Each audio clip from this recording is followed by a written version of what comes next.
I connected with 3 people a day all through January, every day for 31 days straight. I did a connect call with someone I knew, someone I didn't know, and one of my customers. My business just blew up. Like, again, it goes back to when you're connecting, you're making things happen. And then other people are going, oh my gosh, you know who you need to talk to? You need to talk to so-and-so. If you do really good customer service, it's fun.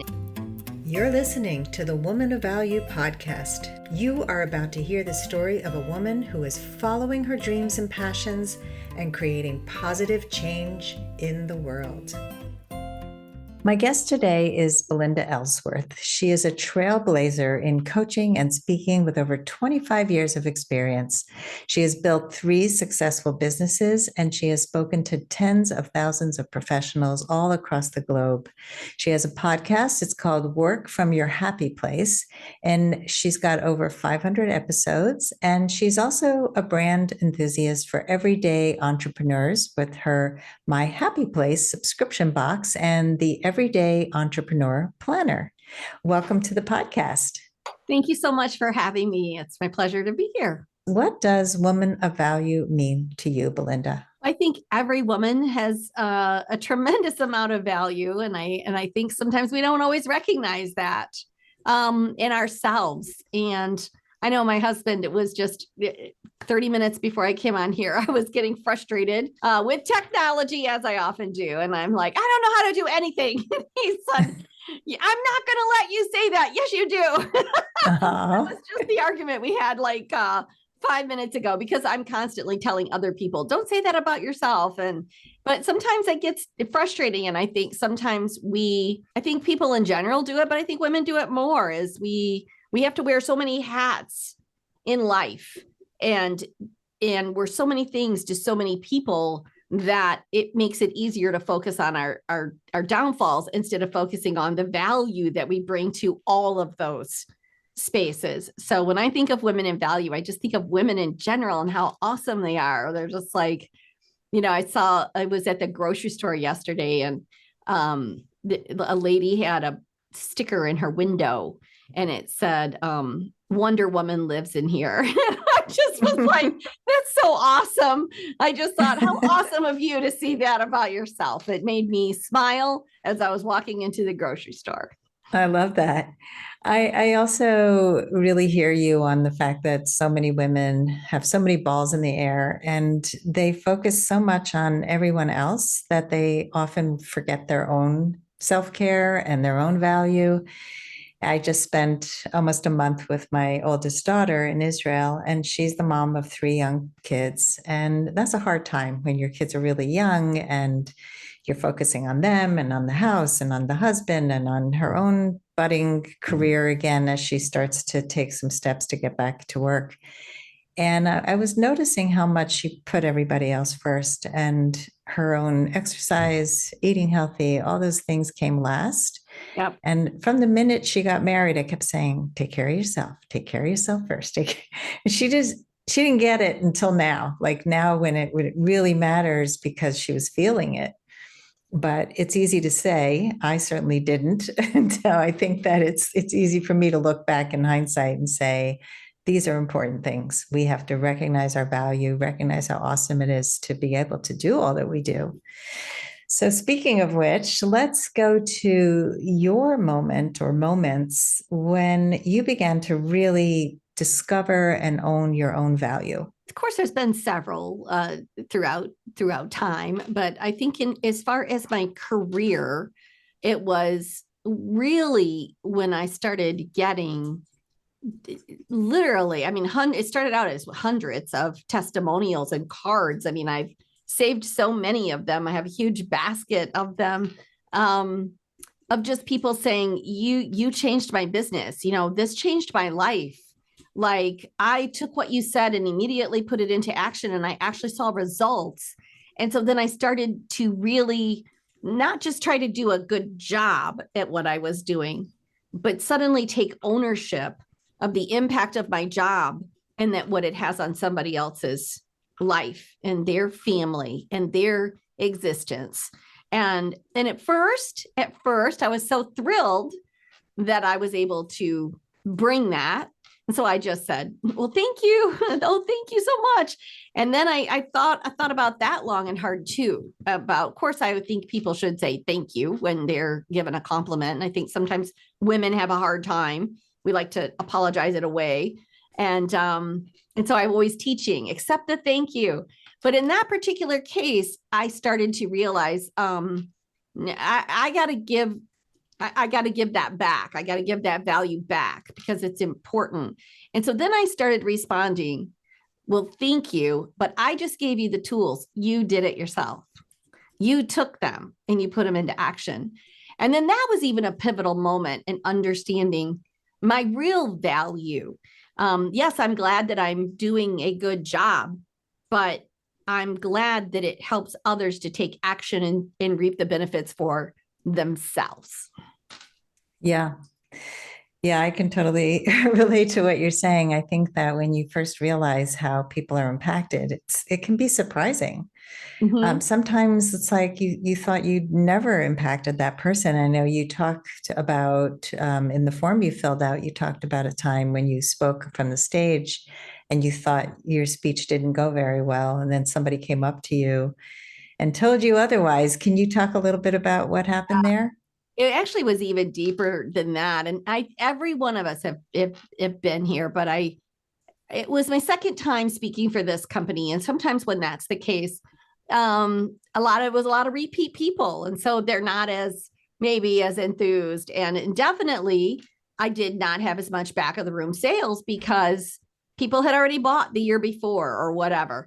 And so I was just feeling kind of down about it. I didn't do as great a job. My sales aren't very good. I was feeling like my day wasn't as good as it could be.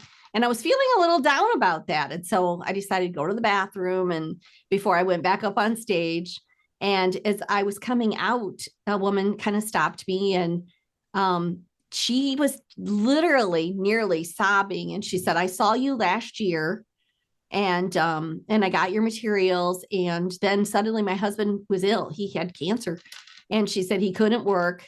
And we have 3 small kids and I had to take the ownership. And so I took all your stuff and I did everything by the book, everything. And my whole business doubled.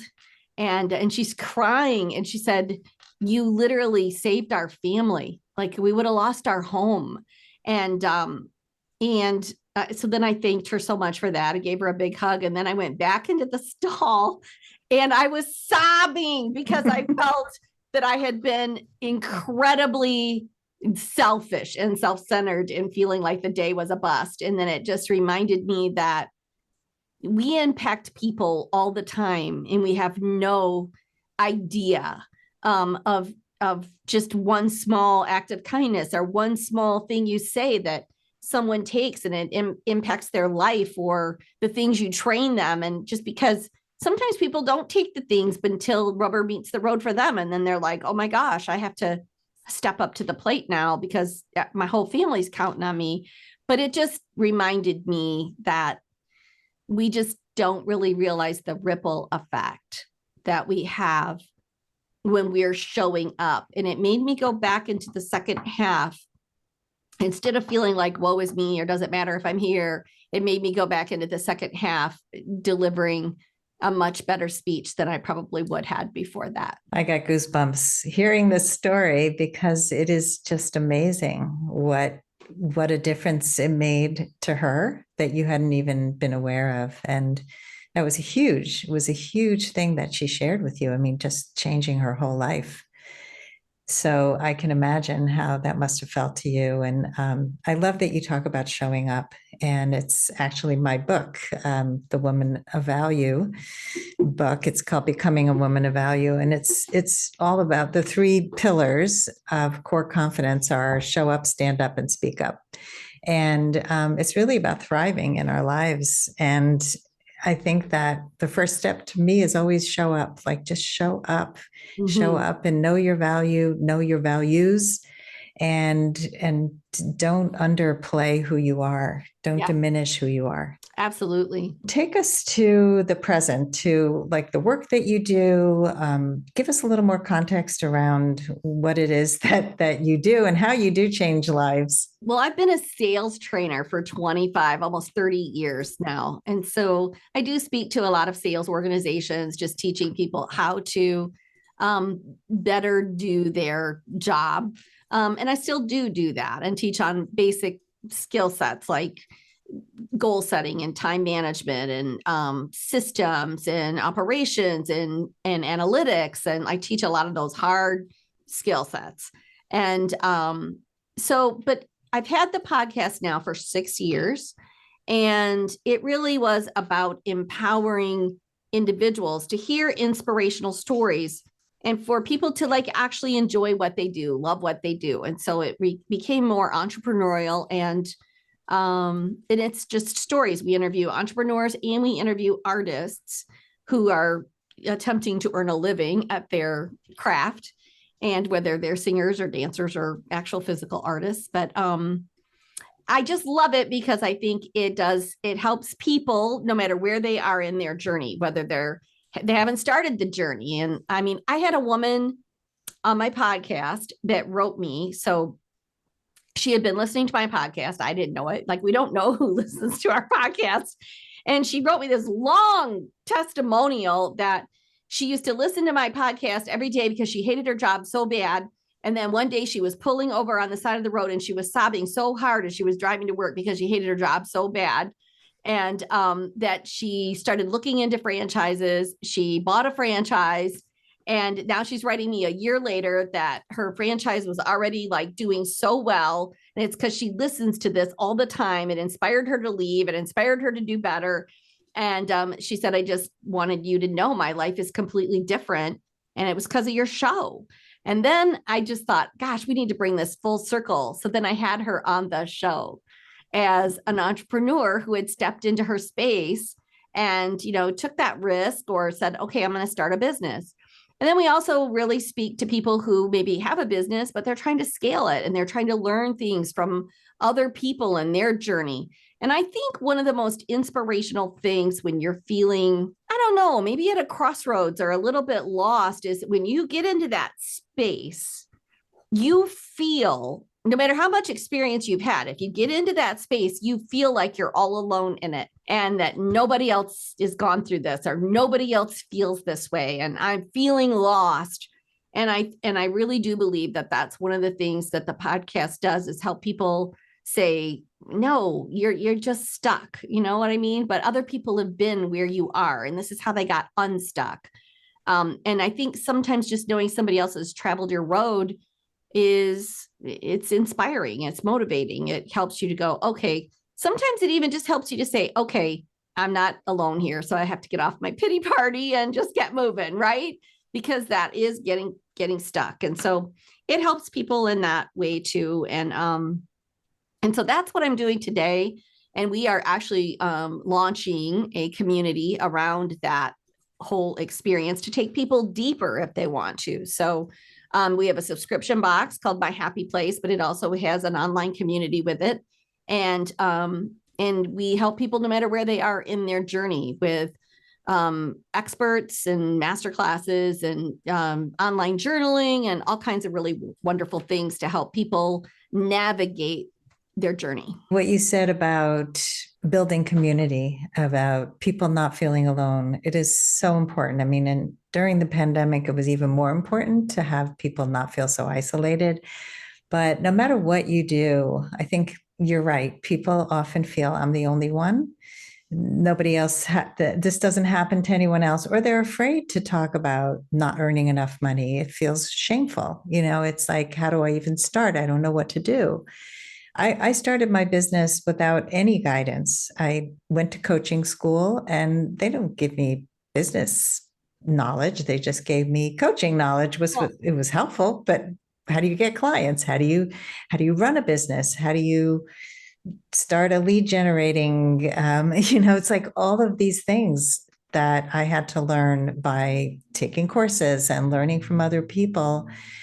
But I never would talk about money. Like, how much do you earn? How much do I earn? Do I earn enough in comparison? Am I charging enough? There's a lot of questions that people have when they're working in a bubble. And I think it's great that you bring this to the world. I was a starving artist for a long time also, so I can relate to both being an entrepreneur and an artist. And I actually left the art world because it was too hard to make a living. And I didn't think I could ever charge enough dollars for hours. And I didn't know how to do anything else. And so I didn't feel valued. And coaching absolutely makes me feel valued. But I know today, if I went into trying to make a living at my craft, I could probably find many other ways to earn money without having to just be dollars for hours. Absolutely. And I think that's it's fun too, because I think the creatives are really good at um, building their own community and fan base and keeping them connected where they're not as good at the exact same things that, even like you said, right? It's like, well, how do I run a business?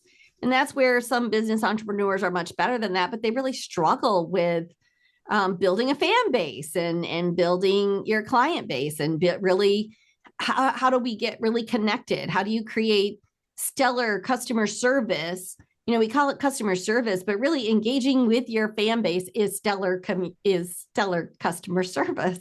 And but a musician wouldn't call it that. You know what I mean? It's just really interesting. That's why I combine the two. Is I think that both sets of people have really different sets of skills that when combined, it makes for a really nice combination of skill sets that are well-rounded to help each of those types of individuals.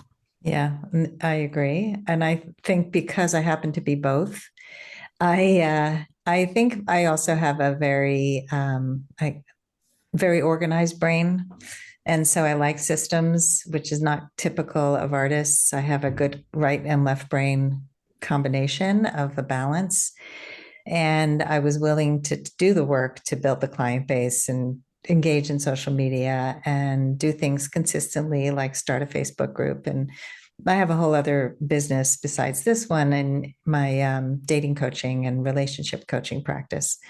And so that's where my main business is. This is sort of my side business that I do because it's a passion of mine. And I've built a huge following in the dating world, in the dating space, but it took a lot of effort and not a lot of guidance. And so having somebody who can guide you is just so important. And knowing you can trust somebody is really important. It is. I it's interesting because I put myself in like I've taken so many courses too, just like yourself. And actually I've had to redo that more recently because so much has changed in the way that we do business and in having this whole online presence and social media. And you gotta kind of, stay up to date with everything. And so I've found myself taking multiple courses again. And I know that there's so many times when I'm taking them, I just have questions and like, who do you ask? And you can't go back to them. And I have even like emailed sometimes some of the course people and you just don't, you feel like, golly, if I could just feel like I get stuck in how do you move forward in that? Or if I could just get this one question answered. And so that is really what our community is about is this is where you can get your questions answered. If we have a masterclass or we have an expert guest that month, and we're also having authors on there. We're doing a book club every month. And it's like, if you've got questions, then you can get answers and that moves you forward. So I'm pretty excited about it. I have a partner in that, and she's got her coaching certification and she does more of the soft skills where I'm more of she does the personal development and mindset and a lot of the other things. I teach to that a little bit, but it's definitely my wheelhouse is all the other things that I mentioned. And so I think the combination of the two of us is going to be pretty dynamic. So yeah, that is exciting. So if you were to give our audience some tips, people who are entrepreneurs or people who are looking to grow their sales, What would you say are some of the key tips that you could give people? Gosh, so many in regard to sales, but I would say I teach this sort of three sides of excellence. So I always go back to this because I think this is where it starts, but master your craft. So get better at what you do, like whether that is learning more about it, having more experience, having experiential knowledge. Like it's like master your craft. What is it that you really want to do? The second is show up with a really good work ethic. And there's so much around that, but that could be everything from, working smarter, like creating systems, how you schedule your day, being more efficient with your day. But it also, work ethic shows up in your integrity and your honesty and being on time and doing making sure that others can count on you for what you said they can count on. So work ethic is kind of really actually pretty big. And you have to get honest about that. Do I have a good work ethic? Like I said, oh, I didn't have enough time today, but how did I use my day today? Did I just check off a bunch of to-do lists, or what things did I do that were productive, that were income producing? Like how did I really show up today? And then the third one is huge, and it's the one that a lot of people tend to leave out, and it is networking. And I've even changed networking to connecting, like, because people get confused about networking, like, oh, I got to go to a networking event, or I've got to whatever. And so in January, for example, I was feeling like I had been telling people to make 3 connect calls a day. I found that during COVID, people have just like shrunken backwards, and they're having a really hard time just motivating themselves. That's what I'm hearing from everybody. I know what I need to do. I can't motivate myself to do it. So I'm like, all right, what could they do that would be a baby step that would start to create some momentum, that maybe if they started to see some results, then they want to do more. So I suggested this 3 connect calls a day. Just reach out to 3 people a day. 3. Anybody can reach out to 3 people a day. And then I decided in January, you know what? I'm gonna show up and do this. And then I'm gonna actually have real data around it. So I connected with 3 people a day all through January, every day for 31 days straight. And I did a new person, like brand new, like reached out to them on LinkedIn, reached out to them on Instagram, asked for a referral. Do you know of anyone I could talk to in regard to this?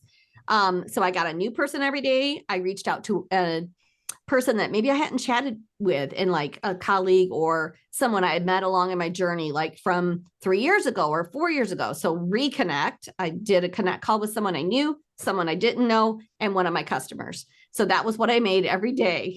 And my business just blew up. Like, again, it goes back to when you're connecting, you're making things happen. And then other people are going, oh my gosh, you know who you need to talk to? You need to talk to so-and-so. And, oh, I love what you're doing. Or, oh my gosh, I haven't talked to you in a while. You know what? I've been meaning to order your planner. Like, where's the link to that? And I didn't even call for a sales call. It's like, if you do really good customer service, it's fun, and you get sales and you get leads and you get referrals. And when people feel like they're valued, that's your whole show. That's the biggest thing in sales, is make other people feel valued. Don't just try to sell them what you want to sell them, but show up and make them feel valued, listen to their needs, and act like you genuinely care about people, and they'll buy from you all day long, and they'll refer others to you all day long. So those are my biggest tips. Those are great tips. They cover quite a bit there. And, it's interesting because mastering your craft involves a lot of steps. It involves practicing and keep going and learn as you go. So you're not just repeating the same behaviors when they're not really working. And because hours add up. And then, I know for myself, I found my voice years after I was coaching. I wasn't sure what my area of expertise was. What was the thing that I kept coming back to? What was I really good at? What was I different at than other people? We don't know these things right away, right out of the gate often. Sure. Right. Right. And the work ethic, I see so many people in my industry who are not consistent with they may start a podcast and then 10 episodes later they're done, or they had a newsletter that went out weekly and they touched their audience base and then they stopped. That's one thing I pride myself on is I'm consistent. I've been doing podcasting for 10 years. I have, in my other podcast, I have about 560 episodes. It just, you get better at it, right? You get better at it. People know they can expect it. You don't just have a series and then you're done. And then the networking piece, that used to freak me out because I'm an introvert, basically. I never wanted to walk into a room of strangers and do cold conversations. But when I looked at it as fun, like you said, it can be fun, then it was fun. And I was making new friends and I didn't just hit people up for sales. I just wanted to get to know people and know what they did and have them know what I did. And so all of it is so important. I think these three are definitely are things to remember. Absolutely. And then the diagram when I teach this live is like, it's like a triangle. So you got your 3 points, but in the center is you. And that then is that belief that you have in yourself and that self-confidence. But it's really interesting because people want that first. And actually that grows when you develop all three of these sides on the outer rim. That just starts to evolve and grow on the inside. And it's actually quite amazing. I mean, the more you master your craft and you start to see results and you hear feedback from people, then it's like, oh, wow, I am pretty good at this. And that confidence level begins to grow. And the same thing with your work ethic. When people say, you're right. Like the statistics in podcasting is the literally hundreds of thousands of people that never cross over 10 episodes. Mm-hmm. It's or 100 listeners. It's amazing because when you think again, you're alone. Podcasting is you're talking to a black hole, basically. And I just spent many years thinking I'm going to quit because nobody cares. Nobody's listening. But something made me keep going. And now it's the primary way that people find me.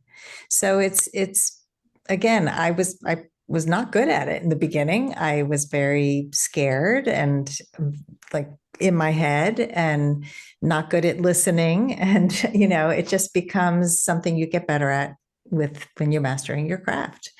And so, I just want to encourage people to pay attention to these three things because they're really golden. If you have ever played small to make other people feel comfortable, or maybe stayed in a bad relationship or job too long because you didn't think you could do any better, I wrote a book for you. It's called Becoming a Woman of Value: How to Thrive in Life and Love.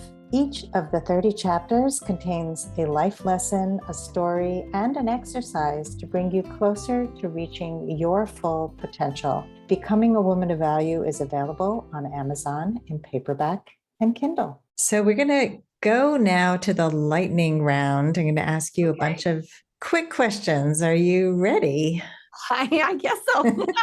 Okay. So the first thing, we don't know. I don't know these.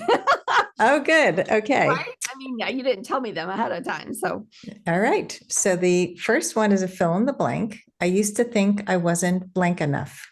I'm going to say smart. I used to think I wasn't smart enough. I struggled for a while, not having gone to college at all, and building my own, kind of empire from that. And then struggling when people would ask, gosh, you've done such an amazing job. Where'd you go to school? And then when you say that you didn't, it was always a really difficult thing. And I finally got over that. Good. It didn't matter. It really doesn't. And this is a thing actually in the dating world where a lot of people look at education as being a marker for compatibility, and they look for higher degrees of education. And I always say there are brilliant people who never went to college, and there are really stupid people who did go to college. So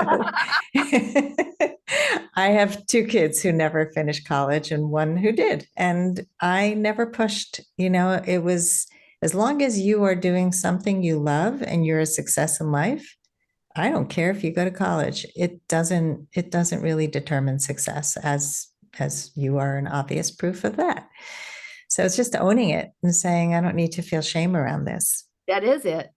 is Yeah. finally there was a crossing point where I went, yeah, I never ended up going to school. I thought I was going to be a professional musician. I didn't think I needed that. And then I realized that wasn't going to pan out. So I carved a different path for myself. And Hmm. and then it took a while though. It took a while. Yeah.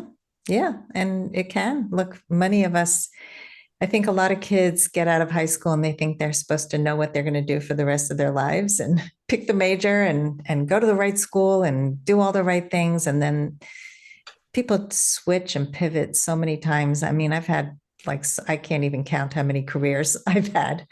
And it's just like, I was done with this one. This was done.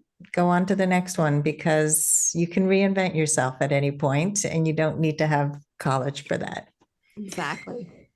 Next question. What was the number one thing holding you back from becoming a woman of value? Honestly, I'm going to be really honest, and some people might not like the answer, but my first marriage. I was married for 16 years to someone that didn't really value me. And I stayed with it for that long, knowing many, many times I should not have stayed. But I did for my children. And then I realized that wasn't serving them well either. Um, and when I finally got out of that, it was, and I fought it because I was like, oh, like I felt like a failure kind of. I should be able to make this work. I can make other things work. But it wasn't until I actually, when it was over, that I became free to be me. I became free to show up with all the value that I actually knew that I had, but was always suppressed. And so for me, being in the wrong relationship was not good. And I'm remarried, and it's just such a completely difference when you have someone that values you fully, of the difference of how you can show up, and continue to show up. Yeah. Uh, and we have a daughter, so my kids are 20 years apart, Oh, uh, wow. which is something. And but raising her has been totally different because of that, and it's been actually quite amazing to see that also. So Hmm. for me, that's when I think it was. Well, I appreciate your transparency and vulnerability because it's very relatable what you're sharing. And I think, from what you shared at the very beginning, your husband was encouraging you. He was saying, don't say those nasty things to yourself, right? Right. So it's clear that this man he has your back. He is fully supportive of who you are. And that's what we need to surround ourselves with people who love us. Yes. Next question. What is the best advice you can give to a woman who wants to become more empowered? Really discovering, like, we all have levels of this, is a whole nother training within itself, but we all have levels of self-doubt. Like there's 6 key contributors to self-doubt. And I think it really is discovering what is yours, like what's your Achilles heel that really holds you back. Because once you can identify it, like that's it. Most people really don't identify it. And once you can figure it out, it doesn't mean that you won't ever have doubt. But what it means is, like, that's why I teach this whole thing on rising above self-doubt, because once you know it, you see it immediately. You're like, oh my gosh, I'm doing it again. Like, I don't have to do that. I don't have to go there. I'm getting in my own way right now. And I wish women could understand that the only person that really gets in their way is themselves. It's you. And so if the sooner you can discover what causes that, like what is it, that the trigger for you, what's causing that, then you can start to realize it and go, nope, not doing it today. Not having it today. I'm moving on from that. And I think for me, like mine is the whole perfectionism. And so I'll start to do something. This was my past more, but to write a book, I've got to know what the cover's going to look like. I have to know the chapter. I have to know the whole table of contents. I have to know, everything before you even start. And I'm much better now at just starting. and Yeah. saying, I'll figure it out as I go along. Because as soon as I catch myself going, I've got to do this first and this first and this first, I go, stop it, because you'll never do it. Yeah. So now I just go, all right, let's create a timeline. Let's work our way back. We'll get the details later, but let's go. And Let's go. that it took me a long time though to figure out that really was not serving me well, because I thought I just like to get every detail figured out first. You know what I mean? Yeah. That helped me back for a really long time. In fact, I sat down to write a speech that I want to give tonight. And I sat down this morning to write it. And I wrote the first line and I just froze. And I just was like, I don't know what to say. I have nothing to say. And then I took a walk and I decided to use my voice recorder and just talk it out.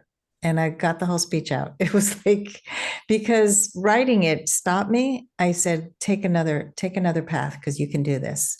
And so it's just not letting that voice stop you for good. It's like, find a path, find a way in and get started, because you can't edit what's not there. Absolutely. Next, yes. Next question is, what advice would you give to your younger self? I would work more diligently at my network. I'm because of that perfectionism. What also comes with that is I can do that by myself. I'll figure it out. I'll figure the way out.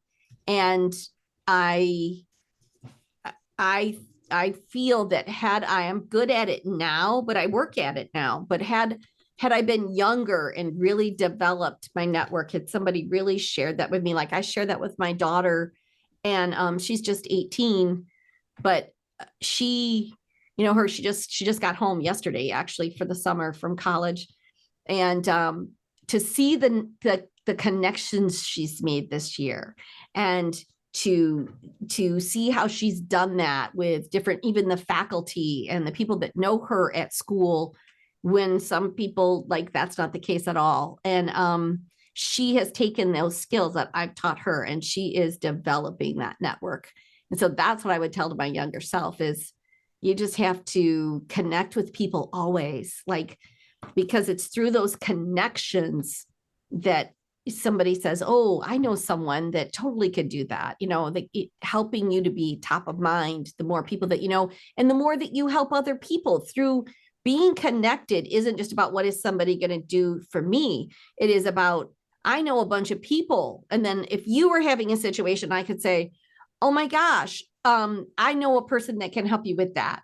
And then suddenly you are very valuable too. And it just feels really awesome all the way around. And so that's what I would say to my younger self is, work on your network. Yeah. Having resources, being able to share resources. Something I love doing in my dating coaching practice is I have an image consultant that I give a resource to people who are struggling with their look and their clothing and how to dress for a date. And then I have a nutritionist that I recommend to somebody who was looking to get healthier and feed her family healthier food. And I have a photographer for people who want to get better pictures for online dating.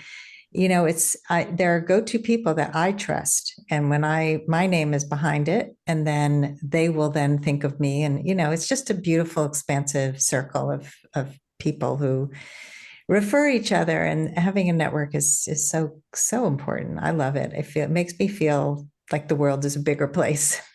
Yes. And I don't think young people sometimes, even now, it's even worse, I think, is that they don't see the value in that, because they're just, their network is real just because they have followers on some social media platform. It's Yeah. like, you got to make some real life connections. That's not real life.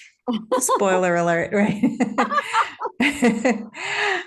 Next question. What is something, Belinda, that people get wrong about you? I'm super intense. Like when I am like really wanting to get something done and I'm super intense, a lot of people take that to be that I'm not friendly, I'm not approachable, that I'm like when I'm focused, I am super focused. And even my staff sometimes says, "Are you upset with me?" And I'm thinking, heavens no.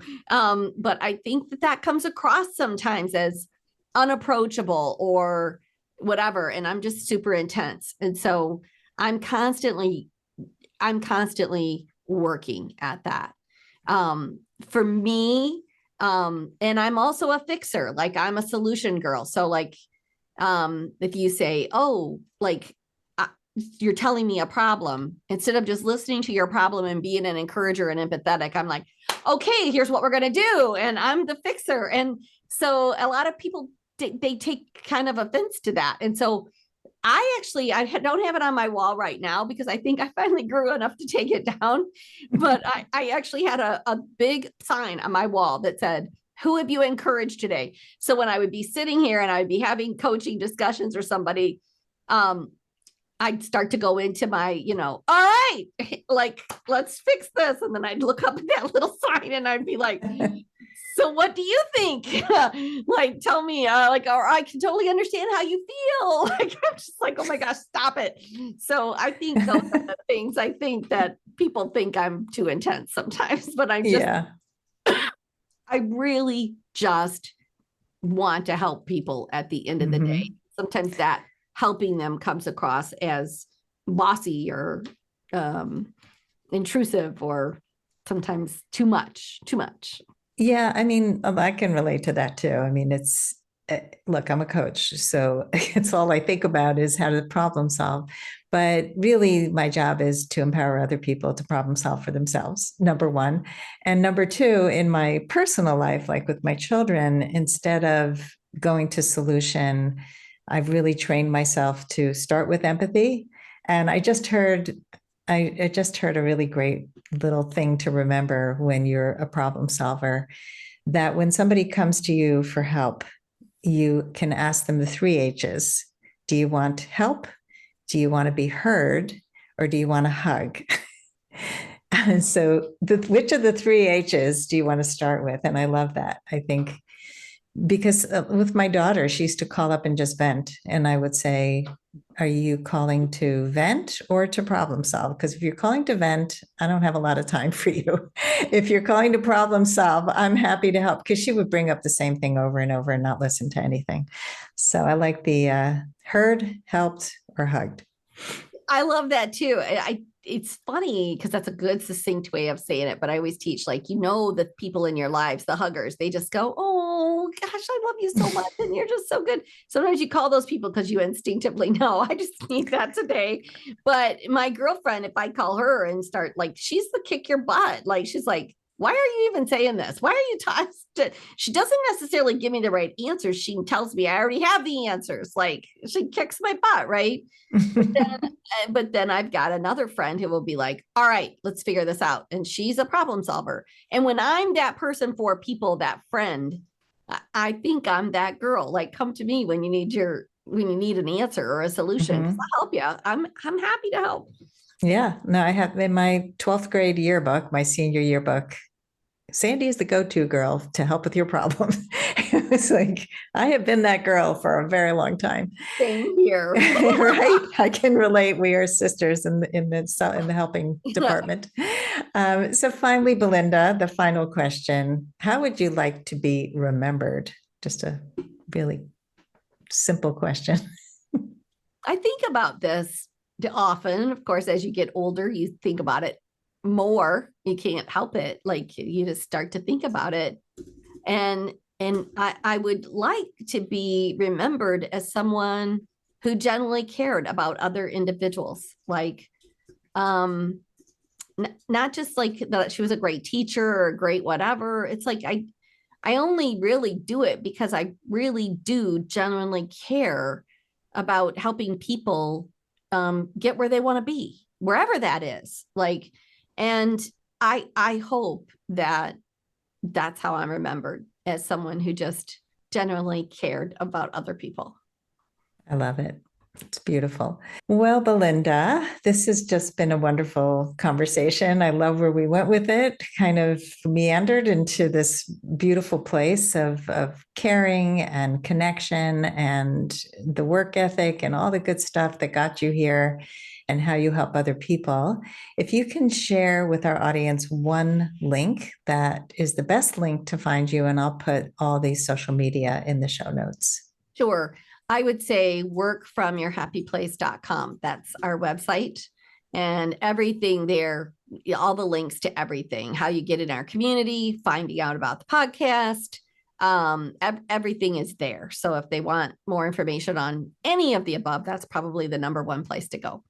Awesome. Well, thank you so much for coming on the show and being a wonderful example of a true woman of value. Thank you for having me. And if you love our show, listeners, please rate and review us. Give us a 5-star rating and review. We really, really appreciate every single one of them. And be a woman of value. If you would like to step more fully into your value, grab a free copy of The Ultimate Guide to Becoming a Woman of Value on my website, thewomanofvalue.com. Just click the link at the top of the homepage. And if you haven't already done so, be sure to click the subscribe button in your listening app. And if there's something in this episode that inspired you, please share it with others, because the more we share these inspirational stories, the more women of value we will have in this world. I'll see you next time.